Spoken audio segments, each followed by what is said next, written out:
On this episode of Locked On Angels, you get a home run, and you get a home run, and you get a home run.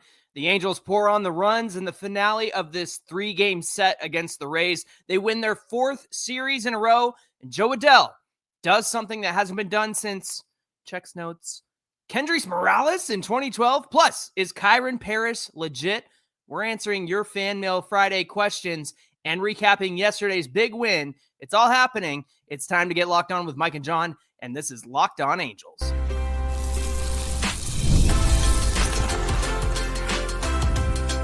You are Locked On Angels, your daily Los Angeles Angels podcast. Part of the Locked On Podcast Network, your team every day.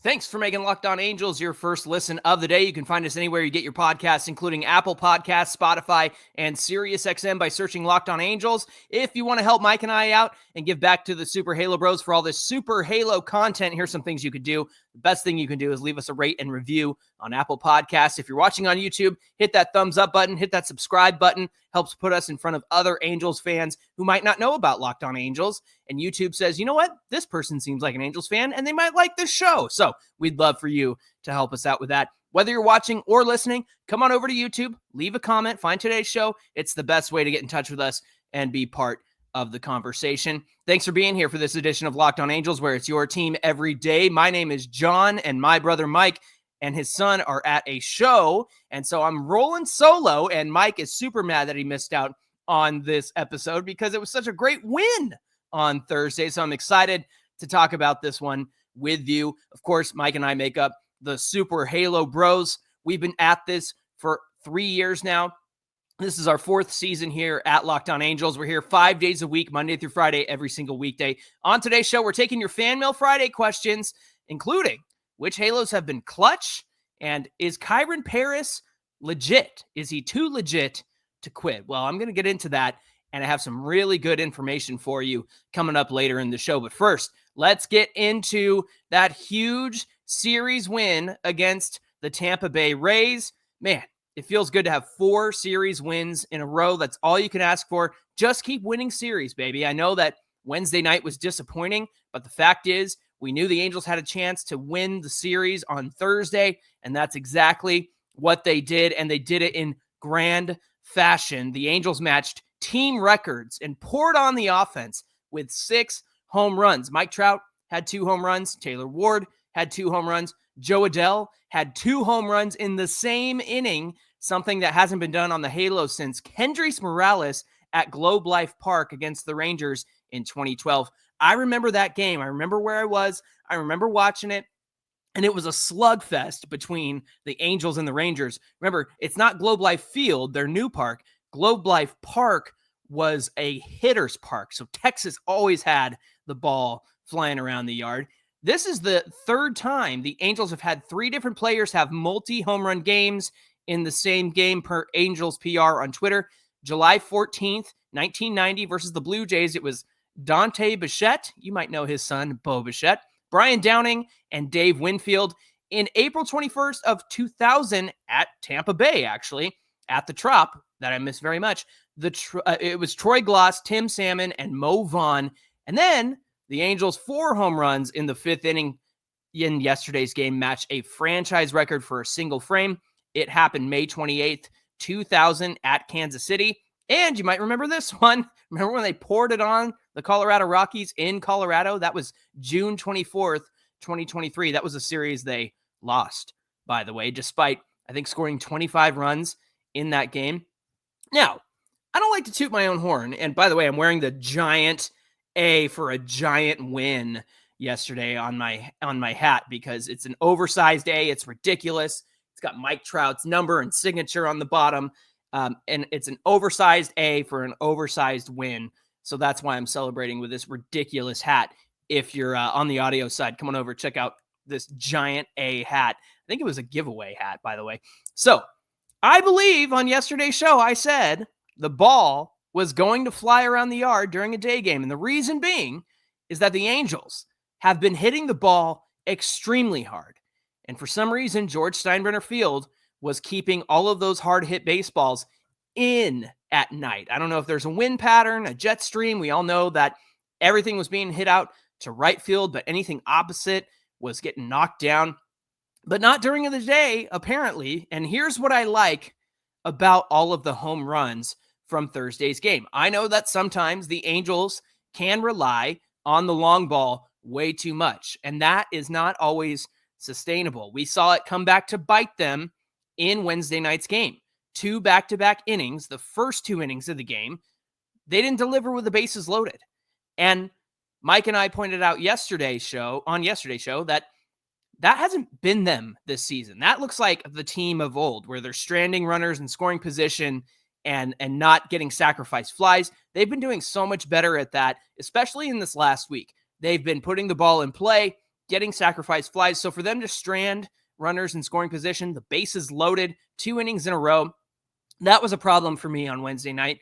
And again, they rely on the long ball a little too much sometimes. But here's what I liked about the home runs in yesterday's game.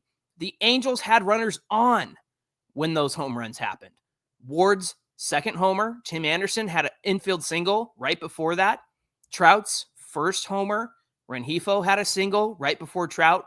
And then in the middle of the home run parade, Ohapi singled.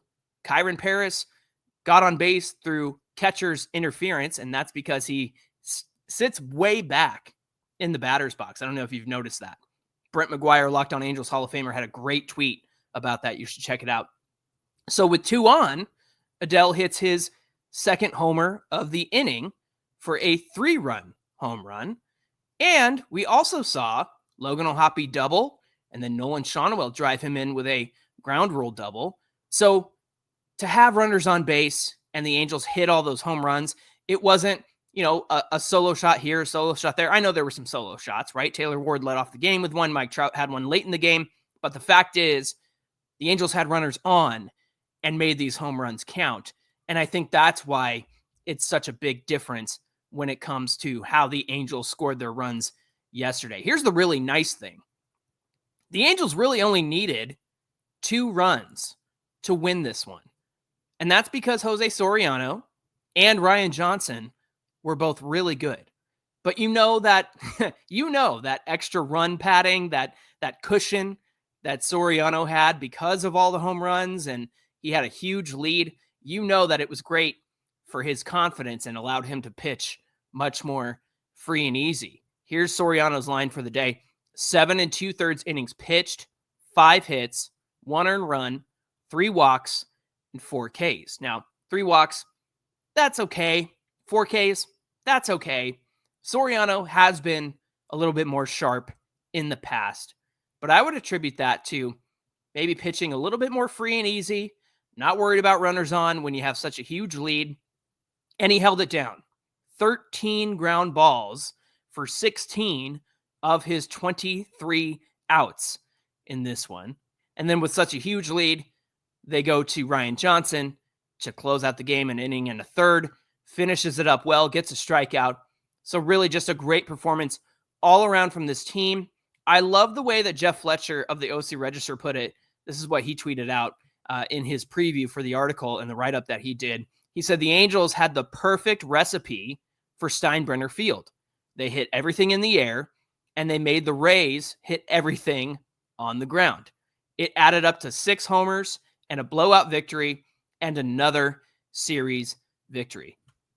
Just keep winning series, boys. I know that Wednesday night was disappointing, and I know that they didn't deliver with runners in scoring position, but I also know that some of those home runs the Rays got were in that short porch. And look, I'm not going to pile on the Rays. They needed a place to play. The Yankees were kind enough to do that.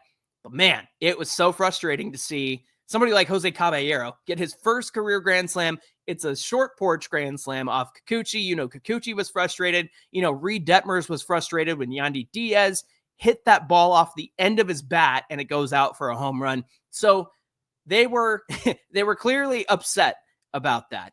But it wouldn't have been an issue had they scored with all those runners on base in the first 2 innings. We've talked over that. We've waxed poetic about that. So it was great to see the Angels deliver, even though it was the long ball, even though it was the home run. They were impactful home runs. They made them count, and they had them with runners on base. And that's all you can ask for Again, this doesn't feel like a situation where they're relying on the long ball.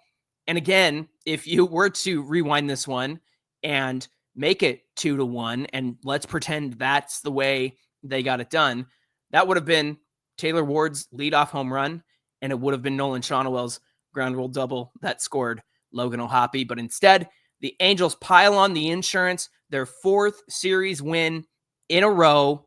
That's all we can ask for, guys, is for them to be competitive, stay in these games, don't let them get out of hand, don't let them get away from you. And you wondered on Wednesday if that was going to be the case with Kikuchi giving up that grand slam, but they scratched and clawed and fought their way back into one. I know they took the L. You can't win them all, but you can win 2 out of 3, and that's what the Angels have done in every series so far this season. And again, 8-4, that's all you can ask for. They got a challenge up ahead with the Houston Astros, who are not getting out of the gate very well, but I'm not going to count them out because that's what happened to them last year. The best thing about this Astros series coming up this weekend is that Kyle Tucker is not there. Alex Bregman is not there. 2 guys who killed the Angels year over year over year. So it's an exciting series starting today in Houston. By the way, Anthony, Tony, Rendon, stay home. Don't come by the clubhouse. Don't kill the vibes. Stay home. Enjoy your family. Enjoy your big house in Houston. And let our Angels continue with the good vibes and let them continue to cook. Hey, thanks for making Locked On Angels your first listen of the day. Coming up, we're getting into your Fan Mail Friday questions. Steve from MLB Trade Rumors doesn't think Kyren Paris is legit. He doesn't buy in, and I do, and I'll tell you why. Plus, we'll take a look at some clutch hitting from the Halos in recent years. We're going to get to all of that coming right up. Today's show is brought to you by our friends at Supply House. Get the supplies you need from the site that's made for the skilled trades, Supply House. Whether you're into plumbing, HVAC, or electrical work, Supply House is the reliable way to order products online. They have an easy-to-use website packed with helpful resources and the latest product info to help you get the job done right. There's something about Supply House that makes me want to, get a little crafty, get a little handy around the house, and I hope they do that for you too. Plus, with a complete inventory of 2,000 parts from over 400 top brands, you'll find exactly what you need delivered fast from coast to coast. And if you need help with an order, they offer expert support and industry-leading service. You'll talk to a real person every single time. No AI, no phone menus, nothing like that. And for trade pros looking for an extra edge, their free Trade Master program offers exclusive perks like a dedicated phone line, free shipping, and discounts on every order. Thousands of skilled professionals are already taking advantage, and now it's your turn. Join the Trade Master program today at supplyhouse.com/TM and start ordering plumbing, HVAC, and electrical supplies with just a few clicks. Plus, use our promo code SH5 for 5% off your first order. That's supplyhouse.com.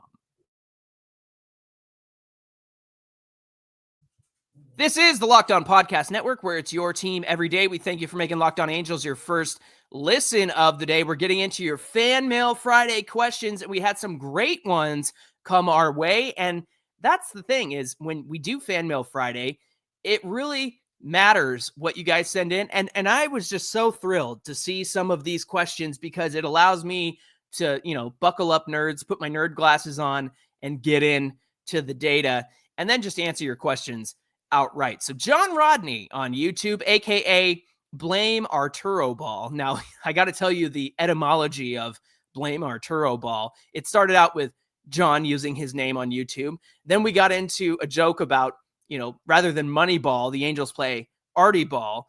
And now his name has evolved into Blame Arturo Ball. So John is a great commenter and everydayer on YouTube. Here's his question. He said, Taylor Ward leading off the game. Why does it seem you always go after the first pitch?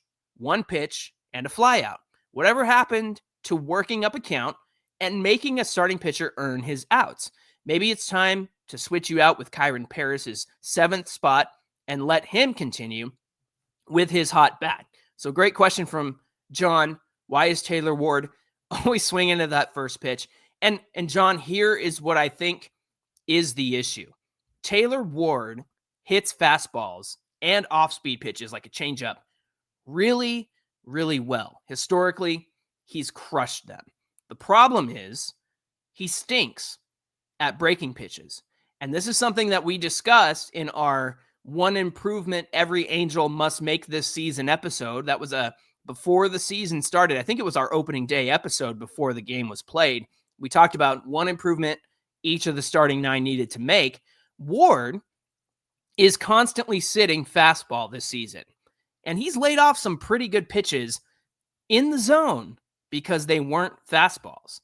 Both of his home runs yesterday, they came on a sinker, a fastball, right? Of the fastball variety. So when he sees a first pitch fastball, he's going to swing at it. And aren't most pitches of a game a fastball because pitchers want strike one? But as John said, that's not what your typical leadoff guy does. And this is why I'm interested in making this move. So bear with me. I'm going to play a little manager right here. What if Taylor Ward was the cleanup guy? Historically, it's one of his best spots in the order. Soler has been struggling with the strikeout, and that's not new. That's something that he does, right? He's got a lot of power, but he also has the ability to strike out. So if Soler was the leadoff guy, somewhere he has had success historically at the top of the order. He might be a more patient kind of hitter and more willing to take the walk and reduce those strikeouts because he knows when he's cleaning up, he better make contact, he better hit the ball hard, but he also gets a lot of strikeouts. So what if you put Taylor Ward at the cleanup spot? What if you put Soler at the leadoff spot? I also think that it bodes well for Taylor Ward at the top of the order to be the ambush guy, the guy who's going to ambush that pitcher, kind of like what we saw yesterday against Zach Little. Maybe that throws the pitchers off like it did yesterday. But if I had my way, if I were the manager of this team, here's what I would do with the order right now at the top. I'd have Soler lead off. I'd have Trout batting 2 because I want to get Trout more at bats. I'd put Kyren Paris in the 3rd spot. Traditionally, it's your best hitter, and Kyren Paris is certainly our best hitter right now. Then I would put Taylor Ward in the cleanup spot. Now, I'm not one to mess up any good vibes or any good juju this lineup has right now, so I would not be in a hurry to change the way this lineup is operating right now. In fact, I think yesterday's lineup, I tweeted it out. I said, this is the winning lineup right here. This is the one that gets you your wins. On a Wednesday night, they had to make some concessions because Rengifo was sore, Jo Adell was sore. But man, when you have the lineup they had yesterday, that's the one that's going to win you games. Now, like I said, I don't want to mess up any good vibes at the top of the order, but my top of the order would be Soler, Trout, Paris, and Ward. And here's why. Soler would get more pitches in the zone with Trout behind him. And if he doesn't, he can take the walk. Trout has a threat behind him in Kyren Paris. So kind of like Soler is the threat behind Trout right now.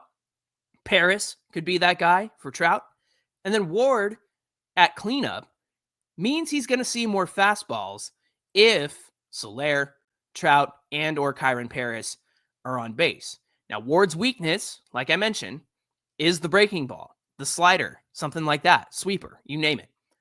So that would be my only hang up, putting him in the cleanup spot. But if he's got guys on in front of him and there's nowhere to put Taylor Ward, he's going to see more pitches in the zone and he's going to see more fastballs in the zone because pitchers don't want to walk him and put him on 2 and have, 2 to 3 runners on base.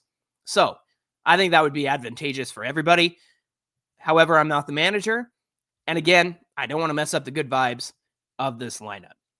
Hey, AJA Music on YouTube had a great question because we were talking about Trout not coming through in that moment in the 9th inning a couple of nights ago. He said, I'd be interested in the stat of all big hitters like Trout, Ohtani, and Soto when they bat in the 9th inning with 2 outs as the tying or go-ahead run, or if those guys are on base, versus when they bat in the ninth with no outs or 1 out in the same type of situation. I can't really think of a specific time a big player hits clutch behind with 2 outs. I imagine it's rare. It is rare, right? This is a game where 30% success makes you a Hall of Famer, right? 300 batting average means you're a great player.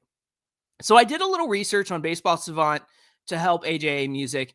Here's what I searched up. Not quite exactly what he was looking for, but I thought it was interesting nonetheless.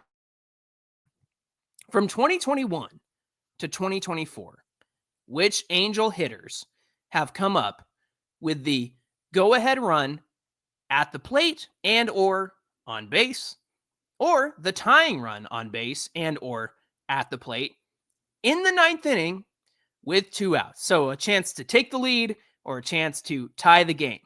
And I did 2021 to 2024 because I wanted some recent history here. The first guy that I'm going to bring up is Shohei Ohtani. He has had the most opportunities in those 4 years. 26 plate appearances, and here's what he's done. 6 hits, 2 of those were home runs. He struck out 6 times.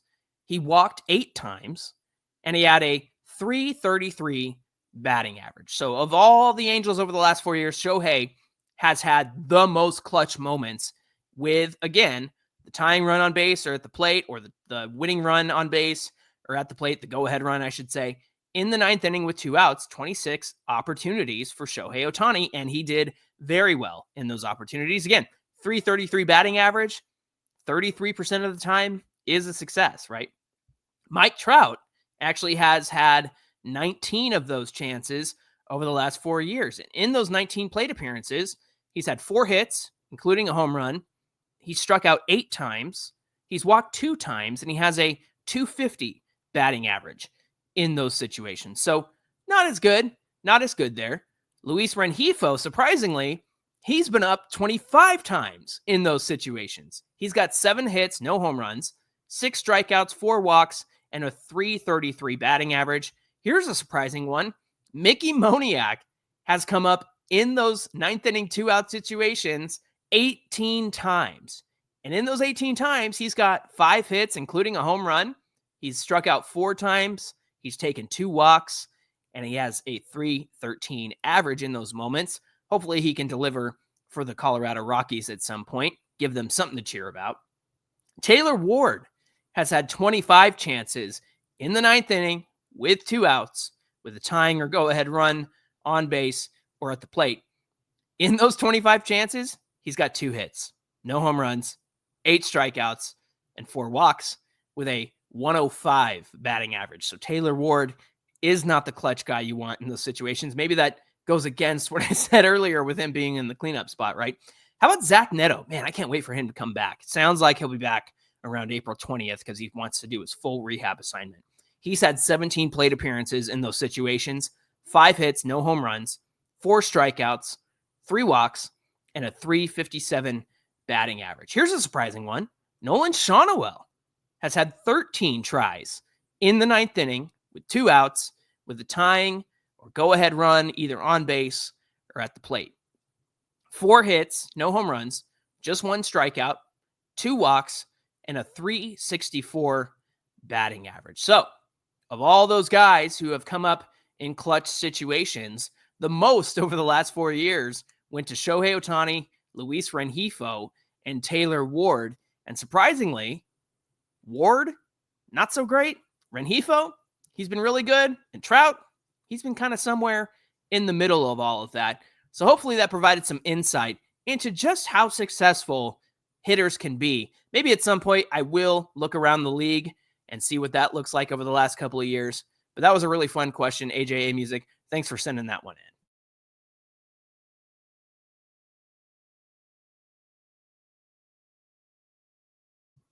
All right, we're getting to our last question on a Fan Mail Friday. Man, I can't wait for this weekend. I'm so excited for the Angels to play some AL West teams and see what they can do against the Houston Astros. And a big part of that is going to be Kyren Paris. And the question is from Kellen218 on YouTube. Man, when I saw this, I couldn't wait to dive into this question. So here's what he had to say. Boys, I need you to do a deep dive. Steve from MLB Trade Rumors said in a chat yesterday that he doesn't have any confidence in Kyren Paris. The quote following is his. So this is from Steve in the MLB Trade Rumors chat 2 days ago. Here's what he had to say. Most of the rest of his contact, Kyren Paris, has been decidedly poor. I don't agree that he looks like a different player, just that he's had different looking results in a small sample size. He's still chasing off the plate and swinging within the zone at comparable rates to last year. If anything, his chase rate is slightly up, although it's still well below average. His contact rate on pitches in the zone is way down, and his swinging strike rate is up accordingly. What Paris is doing so far doesn't fill me with a ton of confidence. Now, like I said, I couldn't wait to get into this, and here are my thoughts. And I'm not going to be a homer here. I'm going to use facts and data and stats to back up what I'm about to say. Steve from MLB Trade Rumors is right. He's right about Kyren Paris. Everything he said is true. However, I'm going to discuss what Steve failed to mention. He said he's swinging at balls in the zone at similar rates as last year, which is true. And he's chasing 8% more than he did last year. But here's something Steve failed to mention. He's making contact on those chases 6% more this year. So while the chase rate has gone up, contact rate, chasing things out of the zone, has also gone up. Maybe that leads to a foul ball. Maybe that leads to a short porch home run the opposite way, right? So that's something Steve failed to mention. Contact on pitches in the zone is less this year. Last year, Kyren Paris was making contact on pitches in the zone 78.5% of the time versus this year, where it's currently 63.6% of the time. But what Steve failed to mention is that the quality of contact is 100 times better this year. And that's not a StatCast number. That's me saying, John Frisch, this is 100 times better. Like, that's an exaggeration, right? But here's what I'm getting at. How do we know that the quality of contact is 100 times better? All we have to do is look at the expected numbers. The quality of contact, meaning the bat speed, the exit velocity, the launch angle that Kyren Paris is hitting things at this year versus last year, is so much better. And that's what the expected numbers measure. His expected batting average last year was 182. This year, because of all the swing changes he's made, the way he's hitting the ball, the launch angle, how hard he's hitting it, this year his expected batting average so far is 332, my friends. Last year, his expected slugging was 310. This year, 773. You want to know what else is better quality contact? His hard hit percentage. Hard hit percentage is the exit velocity of the ball, 95 miles per hour or higher. And you know what he's doing now? Kyren Paris has double the hard hit percentage he had over last year. So the quality of contact, again, measuring bat speed, launch angle, exit velo, that's all better. And so for Steve to say, hey, his contact on pitches in the zone is less this year. Yeah, but he's making way better quality contact. It's one thing to put the ball in play. It's another thing for that to land in the field or get hit out like Kyren Paris has done so far. And that's another thing Steve failed to mention. Here's my other point of contention. Everything Steve wrote about, Kyren Paris' chase rate, his swinging strike rate, that's all coachable. You can teach a guy to lay off bad pitches. You can also teach a guy to make better swing decisions. Plus, his swinging strike rate being up doesn't equate to him being bad. And what I mean by that is he's taking more chances on balls in the zone. He's swinging at things more. Maybe he's swinging and missing, but if those swinging strikes aren't the strikeout pitch that ends the at-bat, that's fine. You can also teach a guy to adjust his swing with 2 strikes. So again, nothing that Steve said was wrong, so to speak, but he failed to mention some pretty important things. And again, if Kyren Paris is going to continue to do what he's doing, that's great, because the quality of his contact has completely changed from where he was a year ago. And that has to do with his approach at the plate, his new batting stance, all of that stuff. He might chase out of the zone, but he is catching those pitches out of the zone. He might be fouling them off or whatever. Yeah, he might have a swinging strikeout rate, or not a strikeout rate, but a swinging strike rate that's higher. But that doesn't mean he's striking out all the time, right? He's taking more chances and swinging at those pitches. So I appreciate the look at Kyren Paris and the chat about it, but you got to tell the whole story. And I think that I just helped tell the whole story about Kyren Paris. Hey, thanks for making Locked On Angels your first listen of the day. For your second listen, check out the all-new Locked On MLB Game Night. I've been on it this week. Monday, Tuesday, Wednesday are the nights that I will be there. So I encourage you to check out those nights. But it's every night, last out of the last game. They go live, and they're covering everything around the league with all the hosts of Locked On podcasts on the MLB channel, giving you their insight. And you can catch it on YouTube or wherever you listen to podcasts.